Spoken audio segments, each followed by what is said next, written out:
ဘဝမှာဓမ္မလမ်းကြောင်းမတိမ်ဆောင်းအောင်ကိုယ့်ကိုထိန်းချောင်းနိုင်ရင်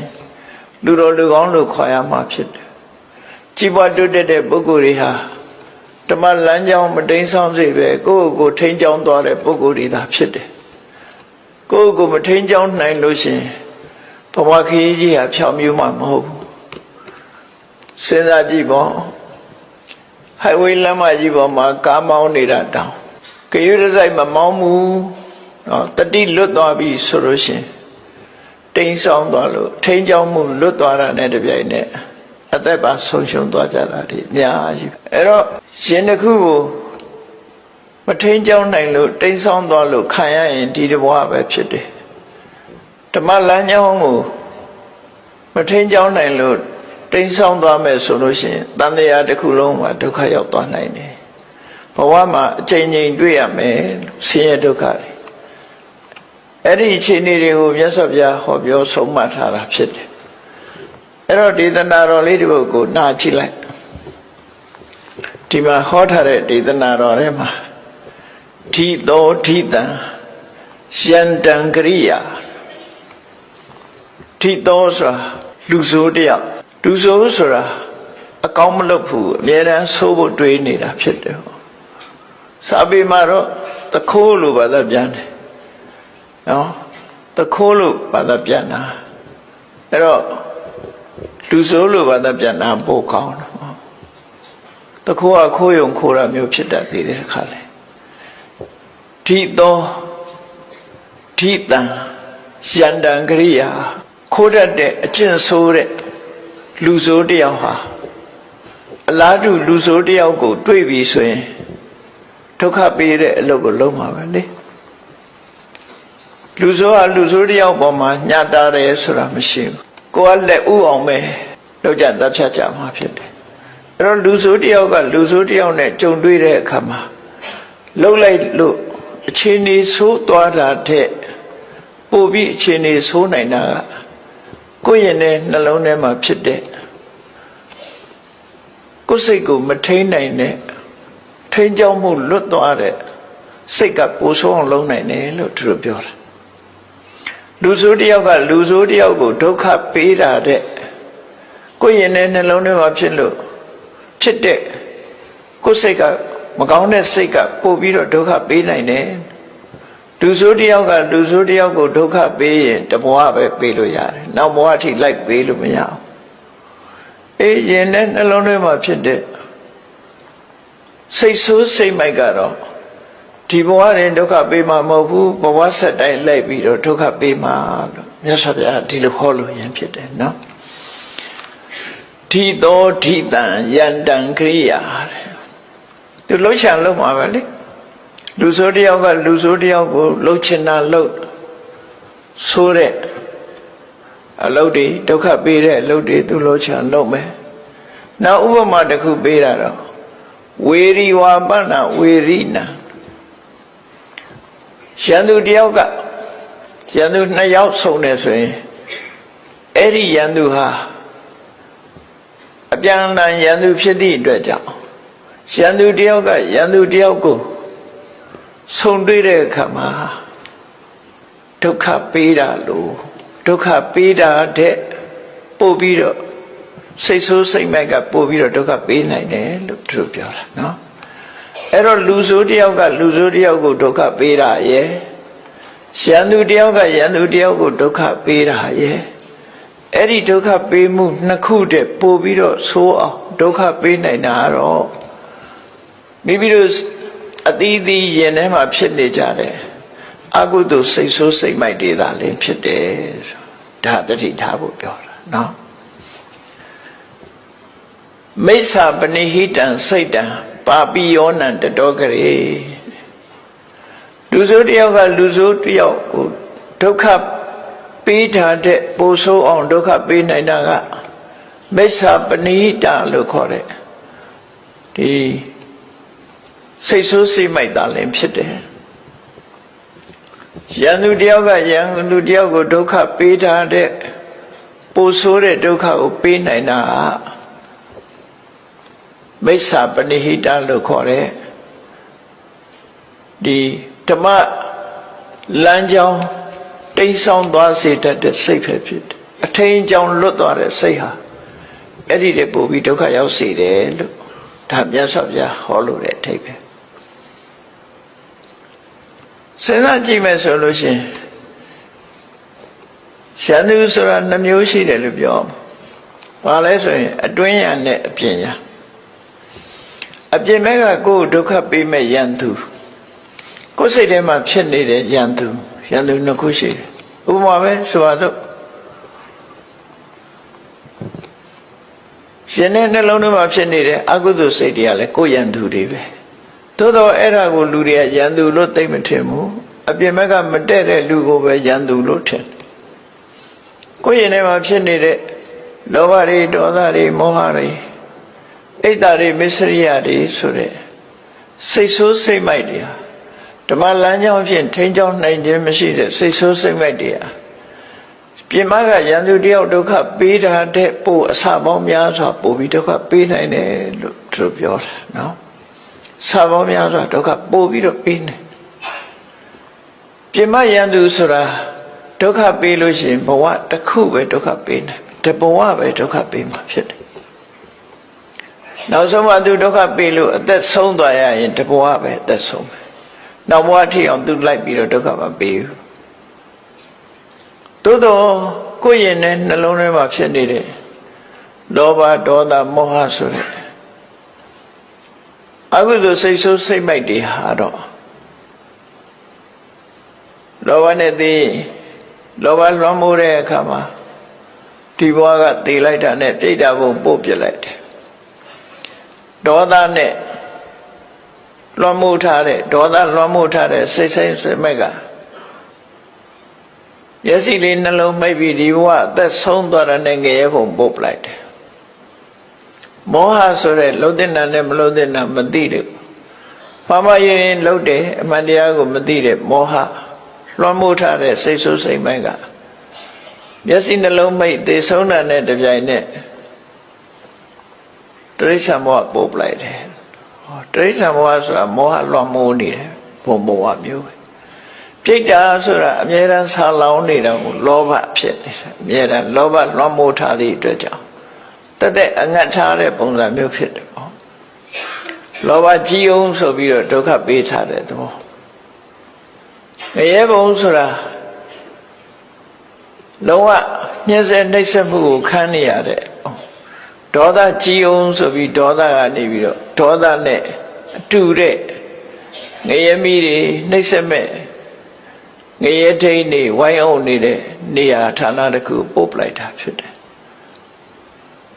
အဲ့တော့ရန်သူတယောက်လူဆိုးတယောက်ကဒုက္ခပေးထားတဲ့အစပေါင်းများစွာကိုဒုက္ခပေးတာကိုခံလိုက်ရတယ်လို့သူတို့ပြောတယ်ဒီဘဝတည်းမကဘူးတန်တရားဘဝမြောက်များစွာဒုက္ခပေးခြင်းကိုခံရမယ်အဲ့တော့ရသော်ဗျာဟောတဲ့ဒီဒေသနာတော်လေးဟာရိုးရိုးရှင်းရှင်းလေးပဲနားမလည်စရာလည်းအကြောင်းရှိဘူးဒီသောဒီတံယန္တံဂိရာ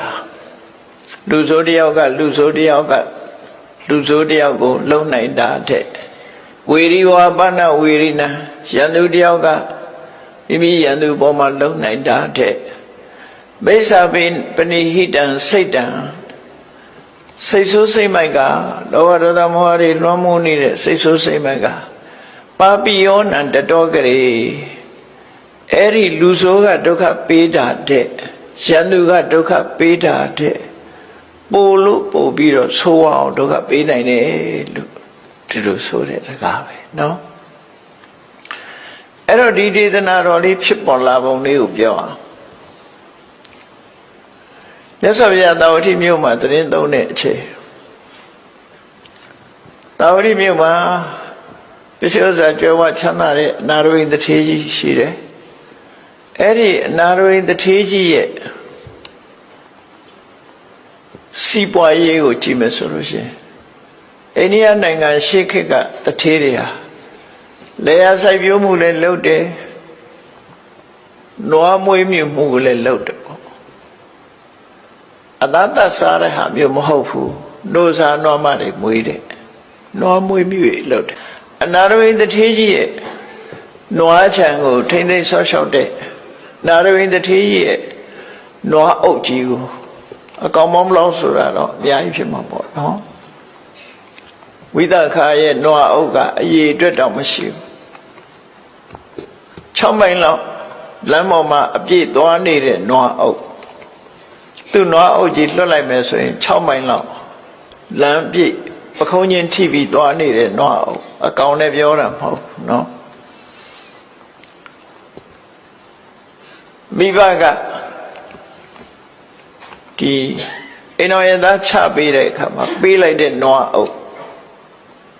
ချမ်းပေးလိုက်လို့ခုံပြီးတော့လိုက်သွားတဲ့နွားအုပ်တယ်မဲ့အကောင်ရေးဟာ3,600,000ရှိတယ်သူဆိုတယ်အဲ့ဒါပဲရည်အတွက်ပြတယ်ကျန်တဲ့နွားတွေရဲ့အကောင်ရည်အတွက်ပြအဲ့တော့နာရဝိန္ဒထေးကြီးကလည်းသူမွေးမြူထားတဲ့နွားတွေကိုထိမ့်သိမ်းဆော့ဆော့တဲ့နွားထိမ့်မုံထိမ့်ဤပညာရက်ကိုတက်ရသေးတယ်ရှေးကဒီတိုင်းလေးနွားကိုစက်ချက်မောင်းတာနဲ့နွားကြောင်သားလို့ခေါ်တာမဟုတ်ဘူးနွားကြောင်သားတွေလိုက်နာရမယ့်အချက်တွေအများကြီးရှိတယ်နွားနဲ့ပတ်သက်ပြီးတော့ဆေးကုတာအစသူတို့တတ်တဲ့ပညာတွေရှိတယ်အကုန်လုံးအဲ့ဒါတွေကိုတတ်တယ်နွားကိုထိမ့်မုံထိမ့်နည်းကစပြီးတော့အကုန်လုံးနွားတွေကိုမတန်တင်နာတို့ကအစအကုန်လုံးသူတို့နဲတဲ့နွားတွေမဟုတ်ဘူးထိရတာပေါ့နော်သူဟာအနာရဝိန္ဒထေးကြီးရဲ့နွားတွေကိုသူ့အောက်ကလည်းလူတွေအများကြီးရှိမှာပေါ့အုပ်ချုပ်ပြီးတော့ထိမ့်သိမ်းဆော့ရှော့ရတဲ့ရွာကြီးမြို့ကြီးလောက်နေရာကြီးတစ်ခုမှာထိမ့်သိမ်းဆော့ရှော့တဲ့ချမ်းသာကြွယ်ဝတဲ့လူတယောက်တဲ့သူ့နာမည်ကနန္ဒာရေးတဲ့အခါကျတော့နန္ဒောခောပါလကောဆိုတာနန္ဒာဆိုတဲ့နွားချောင်းသားလို့စာပေမှာဒီလိုလုပ်တယ်နွားချောင်းသားစာပေမှာတစ်ခါတလေခွဲပြီးတော့သုံးတာရှိတယ်ခောပါလကဆိုခောဆိုတာနွားပါလကကဆောင်းလျှောက်တာနွားတွေကိုထိန်းချောင်းတဲ့ပုဂ္ဂိုလ်ခောပဆိုတဲ့စကားလုံးရှိသေးတယ်ခောပါလကနဲ့ခောပနဲ့ဘာကွာတော့ဆိုလို့ရှိရင်သူများနွားကိုအငှားကြောင်းရတဲ့လူကိုခောပါလကလို့ခေါ်ပြီးတော့ကိုနာကိုနွားမွေးမြူရေးလုပ်ပြီးတော့ထိန်းတဲ့ပုဂ္ဂိုလ်ကြတော့ခောပါဒီလိုခွဲပြီးတော့ဆိုတာလည်းရှိတယ်နော်တဏိယဆိုတဲ့တထေးကြီးကသူကိုယ်တိုင်ကိုတဏိယောခောပေါ်ဆိုနွားတထေးကြီးနွားတွေကိုထိန်းကြောင်းတဲ့ပုဂ္ဂိုလ်တဏိယနေတဏိယနွားတွေရေကြီးရမျက်နှာရရှေ့ပြီးတော့နွားအုပ်ကြီးနဲ့ရောက်တဲ့နေရာမှာစခန်းချပြီးတော့နေတာသူကဒီနန္ဒဆိုတဲ့နွားကြောင်သားကြီးကအနာရဝိန္ဒထေးရဲ့နွားတွေကိုထိမ့်သိမ်းရတဲ့ပုဂ္ဂိုလ်ဖြစ်သူကိုယ်တိုင်ကလည်းချမ်းသာကြွယ်ဝတယ်လို့ပြောတယ်အမှန်မှချမ်းသာကြွယ်ဝတယ်ယမယင်္ခနာရဝိန္ဒထေးကြီးစီသွားပြီးတော့ဘာတွေပေးရတော့ဆိုနွားနုပေးရတယ်ထောပတ်ပေးရတယ်ဒိန်တို့ဘာလို့ပေးရတယ်အနာရဝိန္ဒထေးရဲ့နွားချံကထွက်တာတွေမှန်တယ်အနာရဝိန္ဒထေးအိမ်ကိုသွင်းရတာပေါ့သူကတော့အမှန်တန်ချမ်းသာကြွယ်ဝတယ်သူကနောက်ပိုင်းမှာခဏခေတ်လိုပဲလူဆိုတာသူကချမ်းသာကြွယ်ဝတဲ့အခါကျတိုက်ပြည်အုပ်ချုပ်တဲ့ဘုရင်တွေကအခွန်လိုက်တယ်နွားဘယ်နှကောင်ရှင်ဘလောက်ပေးရမယ်ဆိုပြီးတော့အခွန်တော်တွေလိုက်ပြီးတော့စီးကြတယ်နန္ဒဆိုတဲ့နွားကြောင့်ကအဲ့ဒီအခွန်ရှောင်တဲ့အနေနဲ့သူကယသိအသွင်ဝတ်ပြီးနေတာနော်အခွန်မကောင်းအောင်လို့အခွန်ရှောင်တာလေယသိဝတ်ပြီးတော့နွားတွေကိုထိမ့်သိမ်းဆောက်ရှောက်တယ်ဒါပေမဲ့သူကအတော်ကိုချမ်းသာတယ်လို့အခွန်ရှောင်တဲ့အကျင့်ကဘုရားလက်ထက်ကလေးရှိတာပေါ့ခဏခေတ်မှာရှိတာပေါ့ဟုတ်တာပေါ့ကိုဟာဘသူကပေးခြင်းမလို့နော်အခွန်ရှောင်တဲ့သူကခွန်ရှောင်မှုအတွက်ယသိအောင်ဆိုမြတ်စွာဘုရားလက်ထက်တုန်းကကေနိယဆိုတဲ့ယသိဟာယသိအစ်စ်မဟုတ်ဘူးအခွန်ရှောင်မှုအတွက်ယသိလို့ဝတ်နေတာသူလည်းနွားကြောင်နွားတွေနဲ့နွားအုပ်ကြီးကိုမွေးမြူတဲ့ပုဂ္ဂိုလ်ပဲဒီနန္ဒဆိုတဲ့ နာရဝိတ္ထေကြီးရဲ့နွားအုပ်ကြီးကိုထိမ့်သိမ်းဆောက်ရှောက်တဲ့ပုဂ္ဂိုလ်ဟာနာရဝိတ္ထေအိမ်ကိုမကြခဏရောက်တယ်နွားတို့ပို့တယ်ဆိုတော့တစ်ခါတလေပို့တာမဟုတ်ဘူးတထေအိမ်စားလောက်အောင်ပို့ရမှာနော်တထေရဲ့မိသားစုတွေအကုန်လုံးအလုံးနွားတို့ပို့တယ်ထောပတ်ပို့တယ်ခုခေတ်ဒိန်တို့ဘာလို့လိုဟာမျိုးတွေပို့တယ်အဲ့လိုပို့ရင်နာရဝိတ္ထေကြီးကလည်းဘုရားကိုအမြဲတမ်းဆွမ်းအိမ်မှာဆိုလို့ရှိရင်နေ့စဉ်အပါ2000ဆွမ်းကတ်တာဘုရားမှုရှိတဲ့တန်ဃာတွေသူ့အိမ်မှာနေ့စဉ်အပါ2000ဆွမ်းကတ်တယ်ဘုန်းကြီးဆွမ်းကတ်တယ်ဆိုတော့ဘုံမှာအတွေးနဲ့သွားမတွေးနဲ့စပွဲတွေနဲ့ပြင်းတယ်လို့အဲ့လိုမအောင်မေးတယ်ကိုယ်တပိတ်လေးနဲ့ကိုကြွလာပြီဟောတပိတ်ထဲမှာလောင်းထည့်တာနေရာထိုင်ခင်းလေးခင်းထားတယ်အတော်ကျယ်တဲ့နေရာတစ်ခုဆိုရင်2000ဆန့်တဲ့နေရာမျိုးမှာဘုမာပြေကလို့စပွဲတွေနဲ့ပြင်ရမယ်ဆိုပါ2000ဆိုနေတာမဟုတ်ဘူးလေအဲ့လိုကတ်တာမဟုတ်ဘူးတန်းစီပြီးတော့ထိုင်နေတဲ့ယဟန်တွေရဲ့တပိတ်ထဲကိုလိုက်ပြီးတော့ထည့်တာဘူးဖေးပေါ်ခုခေတ်လို့ပြောချင်းပတ်တပိုင်ဆွန်ရောဟင်းရောအကုန်လုံးပေါင်းပြီးတပိတ်ထဲထည့်ပြီးအဲ့ဒါကိုယ့်အကိုဖုံးပေးကြတာအဲ့ဒါလို့နေ့စဉ်ပါ2000ကတ်တာနန္ဒဆိုတဲ့နာရဝိတ္ထေရဲ့နွားတွေကိုထိမ့်သိမ်းဆောက်ရှောက်ရတဲ့ပုဂ္ဂိုလ်ဟာနာရဝိတ္ထေကြီးစီမကြမတရောက်တဲ့အခါဖះကြွလာတဲ့ကျုံတို့တရားနာရတယ်ရှင်တွေကသရတရားတွေဖြစ်တယ်မြတ်စွာဘုရားကိုပင့်တယ်သူ့နှချမ်းကြွဖို့ပေါ့နော်နှချမ်းကုန်းကြွဖို့မြတ်စွာဘုရားပင့်မြတ်စွာဘုရားက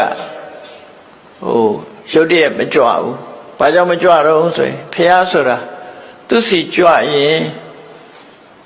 သူ့အတွက်ဘာလုပ်ပေးနိုင်မလဲဒါကြည့်တယ်ငါသွားလို့သူစီကသူ့ကိုဘာလုပ်ပေးနိုင်မလဲကြည့်တာနော်သူစီကနွားတို့တောက်ချင်လို့တော့မသွားဘူးသူ့ဘာလုပ်ပေးနိုင်မလဲငါရောက်လို့တရားဟောရင်သူတရားတို့ရနိုင်မလားဆိုအဲ့ဒါပဲကြည့်တာမြတ်စွာဘုရားကြည့်တော့သူဟာတရားတော့ရှိတယ်ဒါပေမဲ့အသိဉာဏ်ကမထက်မြက်သေးဘူးမထက်မြက်သေးလို့မရင်ချက်သေးဘူးလို့ဆိုတာမရင်ချက်သေးလို့မြတ်စွာဘုရားသူ့နှချမ်းကုန်းဘယ်တော့မှမကြွအောင်ဒီတိုင်းပဲနေနောက်တရက်တော့မြတ်စွာဘုရားအဲ့နှချမ်းကုန်းဘက်ကတောတွင်တောအုပ်တစ်ခုရောက်သွားပြီအဲ့ဒီမှာသံဃာတွေနဲ့သတင်းသုံးနေတယ်နှချမ်းကုန်းနဲ့အနီးပါဆိုတော့နန္ဒဆိုတဲ့နာရဝိတ္ထေရဲ့နွားတွေကိုထိမ့်သိမ်းတဲ့ပုဂ္ဂိုလ်ကဖရာဒီနာကြွလာတယ်ဆိုတာကိုသတင်းကြတာနဲ့ချက်ချင်းလာတွေ့ပြီးမြတ်စွာဘုရားကိုဆွမ်းသာပင့်တယ်သူနှချမ်းကုန်းမှာ9ရက်တိဆွမ်းကတ်ခြင်းတယ်အဲ့တော့မြတ်စွာဘုရားလက်ခံလိုက်တယ်9ရက်တိမနေ့ကျောင်းတော်ကလာပြီးတော့ဆွမ်းလက်ခံပြီး9ရက်တိဆွမ်းဖုံးပေးတယ်9ရက်ပြည့်တဲ့နောက်မှာမြတ်စွာဘုရားတရားပါဟောပြီးတော့ကိုလန်းကိုကြွတဲ့အခါမှာတော်တော်လေးဝေးလံအောင်သူတော့အဆက်လောက်ထီအောင်မြတ်စွာဘုရားတပိတ်ကိုယူပြီးတော့လိုက်ပို့တယ်အဲ့ဒါလို့ပြန်ကနေလေးလိုက်ပို့တယ်မြတ်စွာဘုရားကြွသွားတာအောင်နောက်ကနေလိုက်ပို့ရဟန်းနေလည်းပါတယ်အဲ့လိုမြတ်စွာဘုရားနဲ့လိုက်ပို့ရင်းကနေပြီးတော့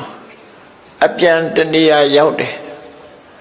ရောက်တဲ့အခါကျတော့တောတွင်တနေရာကသူ့ကိုချောင်းပြီးတော့မြားနဲ့ပြစ်ပြီးလှုပ်ကြံတပ်ဖြတ်လိုက်တာခုခေတ်ဆိုရင်တော့သင်္နတ်နဲ့ပြစ်သွားတယ်ပေါ့နော်သူတို့ကပြစ်သွားမှမသိဘူးသူတယောက်တည်းပြန်လာတဲ့အချိန်မှာ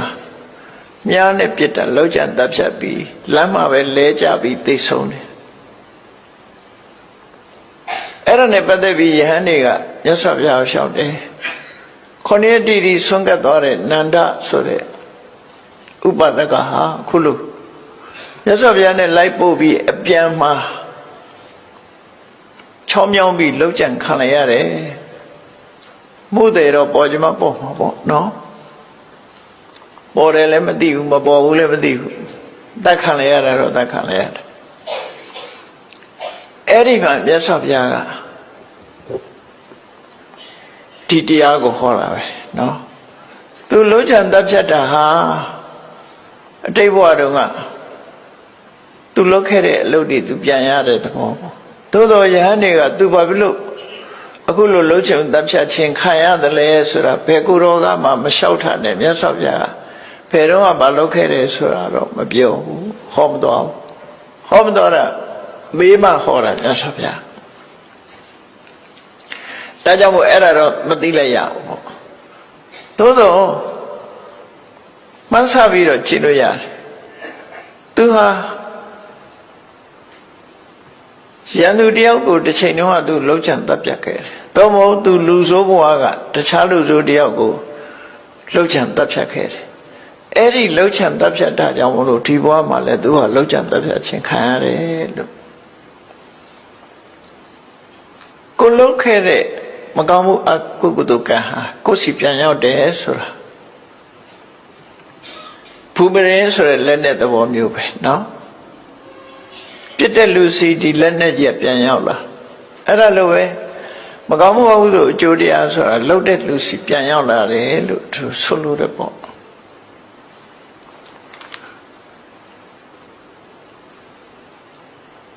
ကောင်းတာတွေလှုပ်သွားရခြင်းဟာသူ့ဘဝမှာတော့အမြတ်ပဲသို့တော့အကြောင်းမဲ့တော့သူကလှုပ်ချံတပ်ဖြတ်တာခံရတာမဟုတ်ဘူးသူလှုပ်ခဲ့တဲ့အကုသိုလ်ကံကြွေးကိုပဲသူဆက်ရတာဖြစ်တယ်ရှင်မမောဂလမထေရကြည်တောင်မှအကျွေးဆက်ရတယ်လေတစ်ချိန်တုန်းကမိဘနှစ်ပါးကိုသူလှုပ်ချံတပ်ဖြတ်ခဲ့တယ်အဲ့လိုလှုပ်ချံတပ်ဖြတ်ခံခဲ့သည့်အတွက်ကြောင့်ဘုရားကယာနာကကာလတိလာဆိုတဲ့ကြောက်တောင်တပါးတည်းနေတဲ့အချိန်ခိုးသား900ဝိုင်းပြီးတော့ရှင်မမောဂလန်ကိုဝိုင်းပြီးတော့ရှိုက်ပုတ်ထုနဲ့အယိုးတွေထီအောင်ကြေမွအောင်လုပ်ပြီးတော့ခြုံမော်ပစ်ထားလိုက်တာဟောခြုံမော်ပစ်ထားလိုက်ဘယ်သူတွေလုံးကြံတပ်ဖြတ်သွားတယ်ဆိုတာတော့နောက်ပိုင်းမှာပေါ်တယ်သူတို့ခိုးသား900လူဆို900ပူပေါင်းပြီးတော့လှုပ်သွားတာလက်ထောက်ချတာဘယ်သူချတာတော့ဘယ်သူကခိုင်းတာတော့ဆိုတာတွေလည်းပေါ်တယ်ပေါ့နောက်ပိုင်းတော့အဲ့တော့ခုစကားအနေနဲ့ဒီဘဝအနေနဲ့ပြောလို့ရှိရင်တော့ရှင်မမောဂလန်လှုပ်ကြံခံရတော့လည်းပဲဒီလိုပဲလှုပ်ကြံတပ်ပြခံလိုက်ရတယ်လို့တရင်အနေနဲ့ပါမှာပဲအလုံးသိကြမယ်သို့တော့သူဘာလှုပ်ခဲ့လို့ဒီလိုခံရတယ်ဆိုတာကိုတော့မြတ်စွာဘုရားကပဲဟောပြတာနော်တိတ်တုန်းကသူလှုပ်ခဲ့တယ်အဲ့ဒီလှုပ်ခဲ့တာကိုသူအကျွေးဆက်ရတာပဲဖြစ်တယ်လောကမှာကိုလှုပ်ခဲ့တာကိုအကျွေးဆက်ကြရမှာဖြစ်တယ်ဒါကြောင့်ဓမ္မလမ်းကြောင်းကတိတ်ဆောက်မသွားအောင်ကိုထိန်းချောင်းမှုလိုတယ်လို့ဆိုတာအဲ့ဒါပြောတာကိုတခုအမှားလုပ်ခဲ့လို့ရှင်အဲ့ဒီအမှားလုပ်ခဲ့လို့တစ်ဖက်သားမှာဒုက္ခရောက်သွားပြီဆိုလို့ရှင်အဲ့ဒီဒုက္ခကိုစီပြန်ရောက်လာမှသိချတယ်ပေါ့အဲ့ဒါကိုမြတ်စွာဘုရားဟောတာထိသောထိတံယန္တံဂိရာဝေရိဝါပနဝေရိနံလူဆိုတယောက်ကလူဆိုတယောက်ကိုဒုက္ခပေးနိုင်တာတဲ့ရန်သူတယောက်ကရန်သူတယောက်ကိုဒုက္ခပေးတာတဲ့ကိုယ်တဏ္ဍာမှာဖြစ်တဲ့လောဘဒေါသမောဟစသည်အကုသိုလ်တွေလွှမ်းမိုးထားတဲ့မကောင်းတဲ့စိတ်ဓာတ်ကပို့ပြီးတော့ဒုက္ခပေးနိုင်တယ်တဲ့အဲ့ဒါကိုသတိထားရမယ်လို့သူဆိုလို့တယ်နော်ရသော်ဘုရားရဲ့ဆုံးမတရားတော်တွေဟာစိတ်ကိုဗဟုပြုပြီးဆုံးမတာဖြစ်တော့ကြောင့်ကိုယ်စိတ်ကိုထိမ့်သိမ့်နိုင်ရမယ်မကောင်းတဲ့ဘက်မရောက်အောင်ကိုယ်ထိမ့်သိမ့်နိုင်ရမယ်လို့ဆိုအဲ့ဒီထိမ့်သိမ့်တဲ့နည်းတွေကိုလည်းပဲမြတ်စွာဘုရားဟောထားတာပဲမထိမ့်သိမ့်ဘူးဆိုလို့ရှိရင်လွန်ကျူးမှုထီအောင်ဖြစ်တာဆိုပါစို့လိုချင်စရာအာယုန်နဲ့တွေ့ပြီဆိုရင်လိုချင်စိတ်ကဖြစ်လာမှာပဲမုန်းတိစရာအာယုန်နဲ့တွေ့ရင်အမုန်းစိတ်ကဖြစ်လာတာပဲအမှန်စဉ်းစားလို့မသိနိုင်တဲ့တွေးဝေးစရာအာယုန်နဲ့တွေ့ရင်လည်းခေါင်းကုပ်စဉ်းစားတာဖြစ်လာမှာပဲမသိတဲ့ဟာဖြစ်လာ အဲ့ဒါလို့ဖြစ်လာလို့ရှိရင်အဲ့ဒီအချိန်မှာအကောင်အထည်မဖော်မိအောင်တွေးတဲ့အဆင့်မှာပဲရပ်ဆိုင်ဖို့လိုအပ်တယ်တွေးတဲ့အဆင့်မှာရပ်ဆိုင်ပြီးနှုတ်ကထုတ်ပြောတာအထီအောင်မလုပ်ဘူးကိုယ်ဒီလက်ရောက်အကောင်အထည်ပေါ်တာမလုပ်ဘူးဆိုလို့ရှိရင်အပြစ်တတ်တာသွားမယ်သူဆိုလို့ပေါ့နော်အဲ့ဒီအချိန်မှာထိန်ရမှာစိတ်ကိုထိန်လိုက်တယ်ဒီတဲ့ထိန်နိုင်ရင်ကတော့လောဘဖြစ်လာရင်ဖြစ်တဲ့လောဘကိုသာထိန်လိုက်တယ်ဒေါသဖြစ်လာရင်ဖြစ်တဲ့ဒေါသကိုသာချိုးနှိမ်လိုက်တယ်မောဟဖြစ်လာရင်တခဏလေးပဲချိုးနှိမ်ပြလိုက်တယ်ဖြစ်မှန်းတောင်လူမသိအောင်ထိန်သိမ့်မျိုးသိမ့်နိုင်တယ်မျိုးသိမ့်နိုင်ရင်သူတော်ကောင်းလို့ခေါ်တာမမျိုးသိမ့်နိုင်တာကိုလူတွေကမမျိုးသိမ့်နိုင်တဲ့အတွက်ကြောင့်အ ਨੇ ဆုံးတော့ဆဲလိုက်ရမှရှင်တွေကခြောင်သွားတော့ဒေါသဖြစ်ရင်ဆဲလိုက်ကြတာပဲလေအဲ့ဒါလို့ဖြစ်တယ်အဲ့ဒါမမျိုးသိမ့်နိုင်လို့ဖြစ်တာနော်မျိုးသိမ့်နိုင်မဲ့ဆိုလို့ရှိရင်သူမတောင်မှမသိလိုက်ရဘူးဒေါသဆိုတာအစစ်စစ်ပေါက်ကွဲတာလောဘလည်းထို့တူပဲမောဟလည်းဒေါသကအစစ်စစ်ပေါက်ကွဲတာပထမဆုံးရှင်တွေကဒေါသဖြစ်လာပြီဆိုမျက်နှာကြောလေးတင်းလာမျက်ထောက်ကလေးနီးလာအဲ့ဒါလောက်တင်မျိုးသိမ့်လိုက်ပြီဆိုရင်ပျောက်သွားပြီသူကမသိလိုက်ဘူးဘေးကလူတော်သိမသိအောင်မျက်ကြောလေးတင်းသွားတာလေးကိုပြန်ပြီးထိန်းလိုက်တယ်တချို့ကြတော့အဲ့ဒါလောက်နဲ့မရက်တဲ့အခါပစုပ်ပါဇက်ကလှုပ်နဲ့ဆဲဖို့ပြင်လာတယ်ဟာအဲ့ဒီနေရာလေးမှလည်းရဆိုင်ခိုင်းလို့ရတယ်အဲ့ဒီမှာမမျိုးသိမ့်နိုင်ဘူးဆိုရင်ထဆဲပြီသို့တော့ဆဲလိုက်လို့အာရလို့ရင်ထဲကပေါ့သွားပြီဆိုရင်တော့သူကဒါနဲ့ပဲကျေနပ်သွားတယ်ရှေ့ဆက်မလားအဲ့ဒါလောက်နဲ့မကျေနပ်လို့ရှိရင်ဒုတ်တစ်ပြက်ဓာတ်တစ်ပြက်ဖြစ်လာနော်အဲ့ဒီအချိန်လေးမှာမထိန်နိုင်တော့ဘူးဆိုသွားရောရာဇုံမှုနောက်ဆုံးသူများကိုလည်းတတ်တယ်ကိုယ့်ကိုယ်လည်းတတ်တယ်ဆိုအဆင်ရောက်သွားဒေါသဟာအစင်းစင်းပေါက်ကွဲတာဖြစ်တယ်လောဘလည်းဒုတူပဲပေါက်ကွဲလာတတ်တဲ့သဘာဝတရားတွေကိုအာယုံစိုက်ပြီးတော့ကိုယ့်ကိုထိမ့်သိမ်းဆော့ရှောင်နေရမယ်အဲ့ဒီလိုမထိမ့်သိမ့်မဲနဲ့ပြစ်ထားတာကိုမိစ္ဆာပနိဟိတလို့ခေါ်တယ်ကိုယ်စိတ်ကိုမထိမ့်မဲနဲ့ထားလို့ရှိမှန်မှန်ကန်ကန်မစင်စားပဲနဲ့ဒေါသကိုမြောက်ပေးတဲ့စဉ်းစားမျိုးမစဉ်းစားရအောင်ငါတို့ကမဟုတ်ဝန်ခံမှုကွာဆိုတဲ့ဟာမျိုးမတွေးရဘူးနော်မဟုတ်လေတိခဏအောင်ခံမယ်ဆိုတဲ့အတွေးပဲတွေးရအောင်ငါတို့ကမဟုတ်မခံဟုတ်ရင်တော့ခံရလားဆိုဟုတ်ရင်သားမခံသေးပြောတော့လူတွေကမဟုတ်မခံဟုတ်ရင်ရောဆိုတော့ဟုတ်ခံဟုတ်လည်းမခံဘူးဟုတ်လည်းမခံဘူးမဟုတ်လည်းမခံဘူးနားထောင်ကောင်းတော့မဟုတ်မခံပေါ့အဲ့ဒါလို့ဖြစ်တယ်အဲ့ဒါလို့ထိမ့်သိမ်းဆောက်ရှောက်ရမယ်ထိမ့်သိမ်းဆောက်ရှောက်မှုမပြုတ်လို့ကာယကမြောက်ဝစီကမြောက်လွန်ကျွမ်းမိသွားပြီဆိုရင်ဒီအပြစ်တွေဟာကိုယ်စီပြန်ရောက်လာတော့မှာပဲကိုလုံးလိုက်တဲ့အပြစ်တွေကကိုယ်စီပြန်ရောက်လာဒီလိုမြတ်စွာဘုရားဟောခဲ့တာဖြစ်တယ်နော်ဒီဒေသနာတော်ကိုဟောလို့သဘောကျပြီးကိုယ့်ကိုထိမ့်သိမ်းဆောက်ရှောက်သွားကြလို့ရှိရင်တကယ်လူတော်လူကောင်းပဲဖြစ်မယ်ပေါ့အဲ့တော့ကိုယ်စိတ်ကိုထိမ့်ရမယ်ဆိုတဲ့သဘောမြတ်စွာဘုရားသူများကိုထိမ့်သိမ်းတာတဲ့ကိုယ်စိတ်ကိုထိမ့်သိမ်းမှုလိုအပ်တယ်ဆိုတော့ဟောပြမယ်ဖြစ်တယ်နောက်ဒေသနာတော်တစ်ပုဒ်ကိုကြည့်ကြအောင်ဆိုနတ္တမာတာပိတာကရေရာဝိအညေဝါပိစညာတကာသမ္မာပဏိတံစိတ်တံသေယသောနံတတောကရေတဲ့ဒါတော့သမ္မာပဏိဟိတဆိုကိုယ်စိတ်လေးကိုကောင်းအောင်ထားနိုင်ပြီဆိုလို့ရှိရင်တဲ့အဲ့ဒီကောင်းကောင်းပြုပြင်ထားတဲ့စိတ်လေးဘယ်လိုကောင်းကောင်းပြုပြင်ထားတာတော့ဆိုဟိုဒေါသထွက်ရင်လည်းဒေါသကိုထိန်းလိုက်တယ်အေးဒေါသထွက်နေတော့ဘာကျိုးရှိမှာတော့ဒေါသဆိုးကျိုးကိုပေးတတ်တယ်တော့အကုသိုလ်ဖြစ်အောင်မလုပ်နဲ့ကိုယ့်အကိုနော်လောဘဖြစ်လာလို့ရှိရင်လည်းလောဘကိုစဉ်းစားဆင်ញဉဏ်နဲ့ထိန်းနိုင်တယ်မောဟဖြစ်လာလို့ရှိရင်လည်းပျောက်ကင်းအောင်ထိန်းသိမ်းအဲ့ဒါလို့ထိန်းနိုင်လို့ကောင်းသွားတဲ့စိတ်ကလေးဟာတဲ့နတ္တမာတာပိတာကိရာအမေဖေကလုတ်ပေးနိုင်တာတဲ့နော်အမေဖေလုတ်မပေးနိုင်တာတွေထောင်ပေးနိုင်တယ်လို့ဒီစိတ်ကပေးနိုင်အမေဖေကမပေးနိုင်တဲ့စိတ်စိမ်ချမ်းသာတောင်ဒီ ကိုယ့်ကိုထိမ့်သိမ့်လိုက်တဲ့စိတ်ကောင်းလေးကပေးနိုင်တယ်ဖန်တီးပေးနိုင်တယ်အင်ကြီးဝါပိစကြတဲ့ကဆွေတွေမျိုးတွေကကိုယ့်အကောင်းဆုံးဖြစ်အောင်ကိုယ်မလုပ်မပေးနိုင်ပေမဲ့ဟောဒီစိတ်လေးကလုပ်ပေးနိုင်တယ်လို့တမ္မာပဏိတံစိတ်တံတေယသောနံတတော်ကလေးအမေဖေကပေးတာတဲ့ပိုကောင်းတယ်ပိုကောင်းတဲ့အဆင့်ကိုပေးနိုင်တယ်ဆွေတွေမျိုးတွေကကူညီနိုင်တာတဲ့ပေးတဲ့အရာတဲ့ကိုပို့ပြီးတော့ကောင်းအောင်ပေးနိုင်တယ်လို့သူဆိုလို့တယ်ပေါ့အဲ့ဒါနဲ့ပတ်သက်ပြီးတော့ဘာအကြောင်းကိုခေါ်တာလဲဘာကြောင့်ဒီစကားကိုခေါ်တာလဲ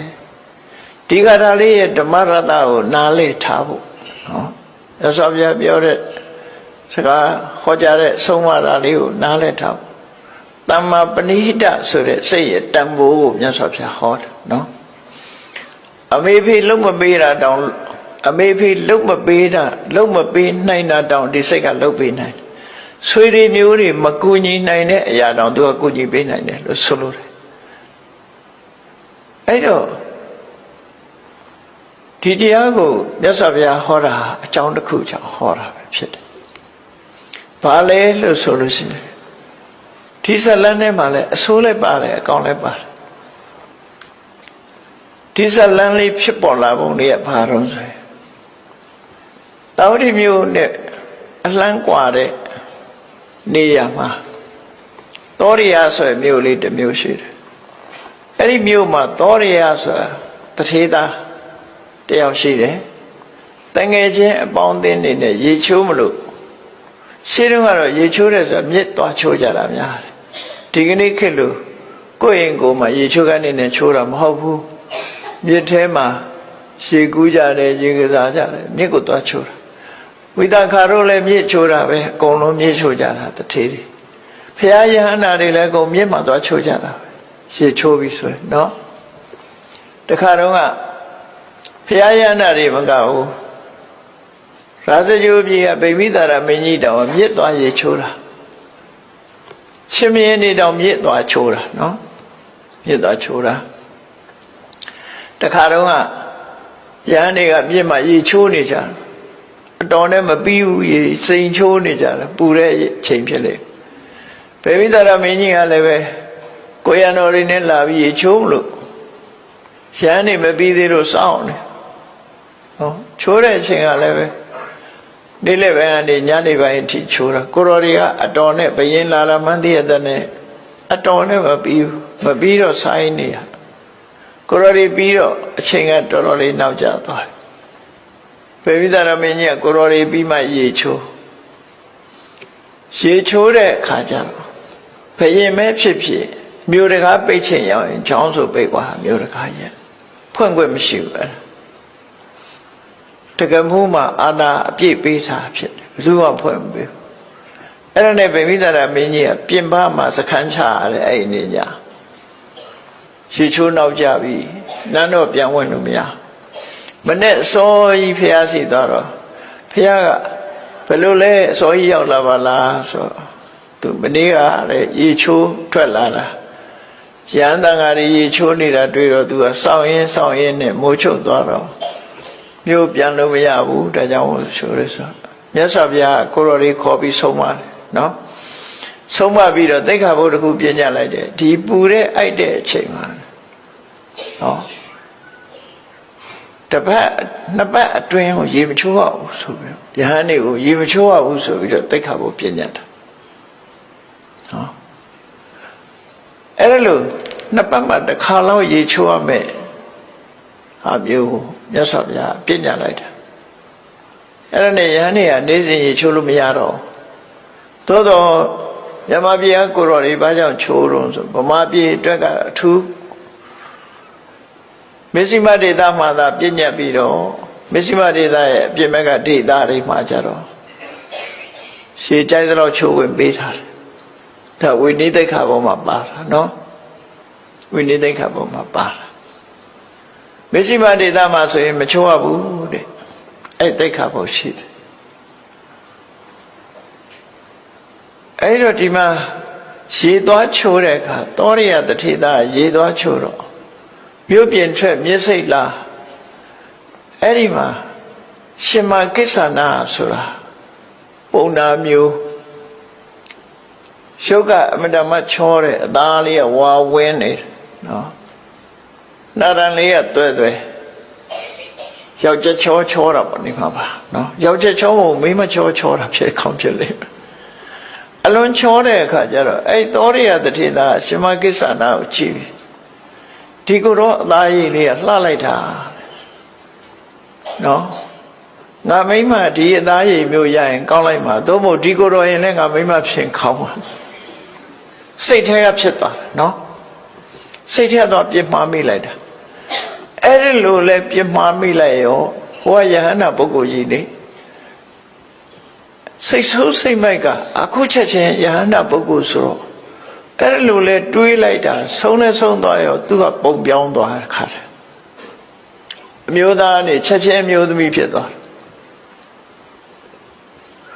ယုံကြည်နိုင်စရာမရှိဘူးပေါ့ခုခေတ်လူတွေအနေနဲ့ယုံကြည်မှယုံမှာပေါ့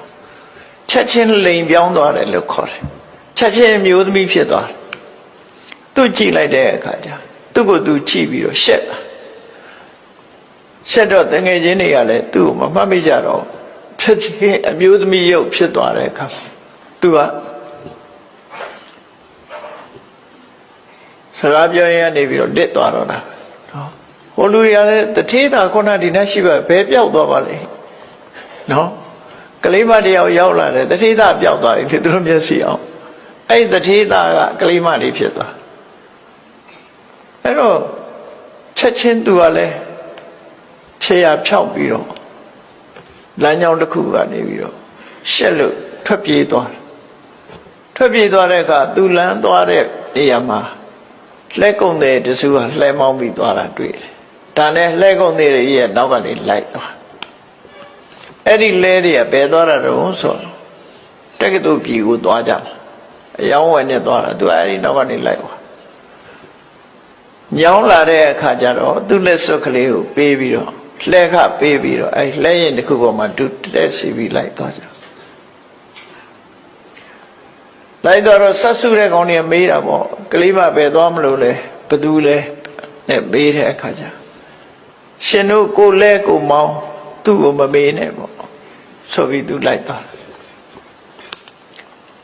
လဲသမားတွေကစဉ်းစားတယ်တဲ့စားရဲပါတာပဲပြောတာနော်စားရဲပါတာလဲစာရေးလဲအကောင်ဆိုတော့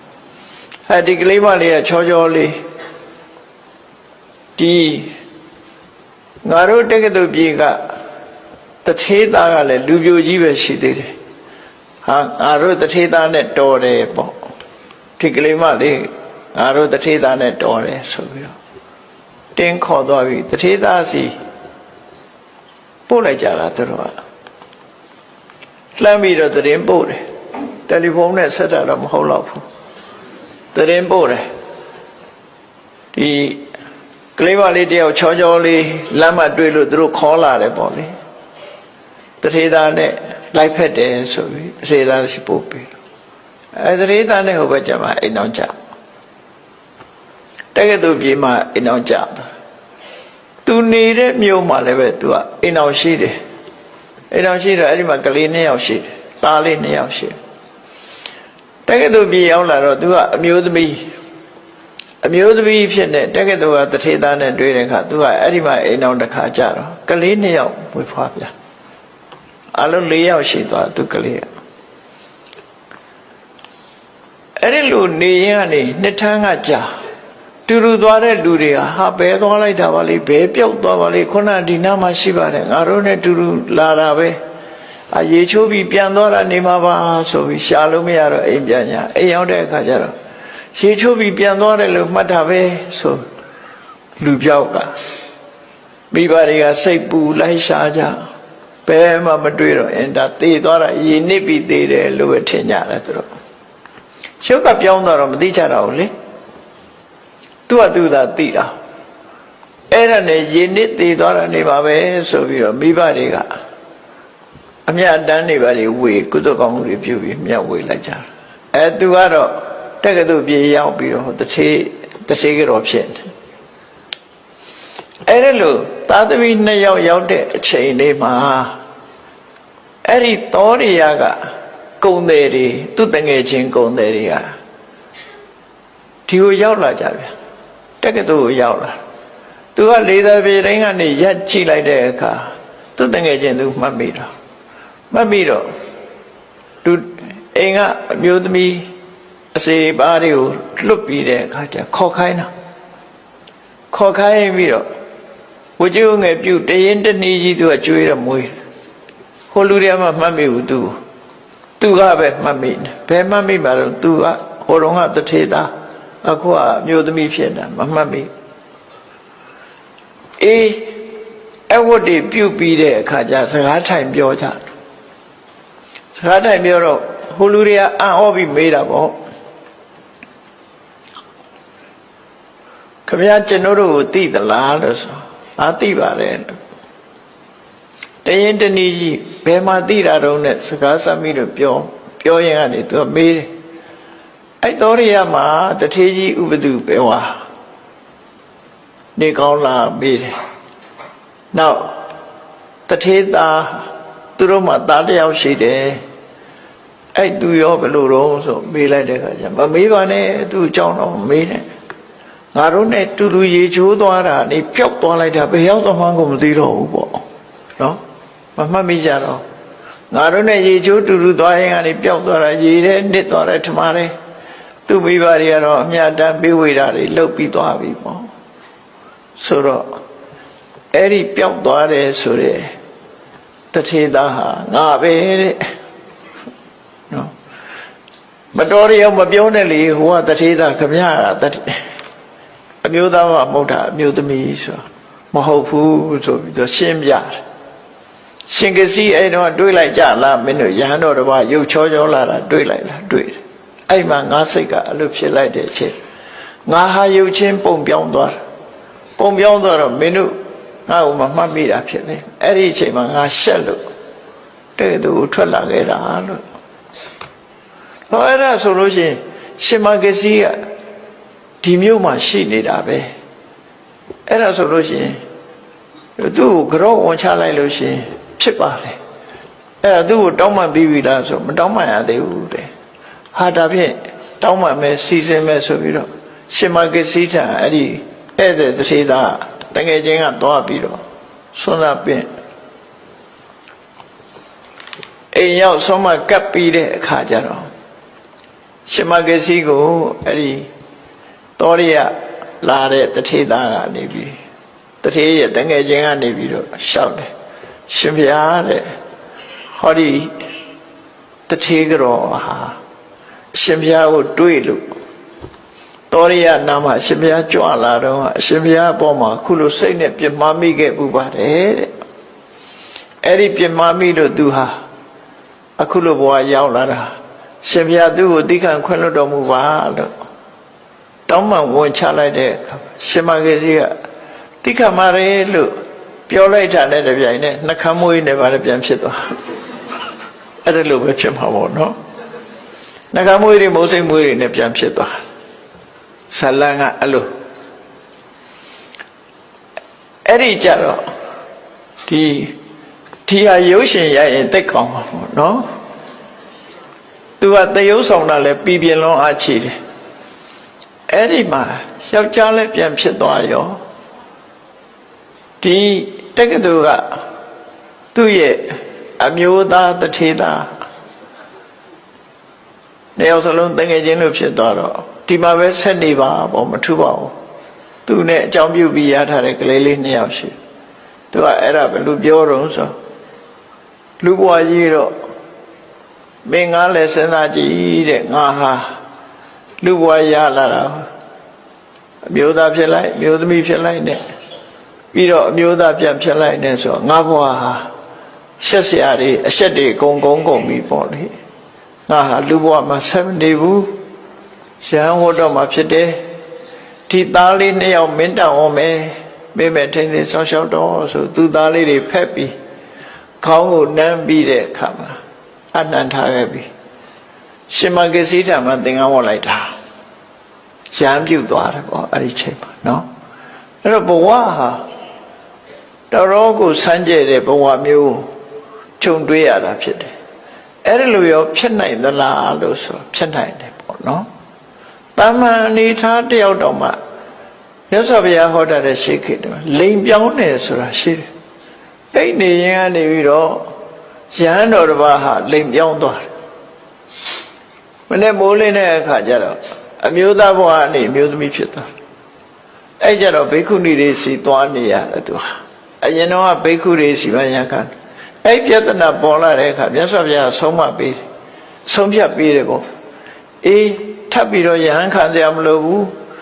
ယဟန်ဘဝတုန်းကယဟန်ခံထားတဲ့အတိုင်းပဲဘိက္ခုနီတွေစီပဲပြောင်းပြီးတော့နေတော့လို့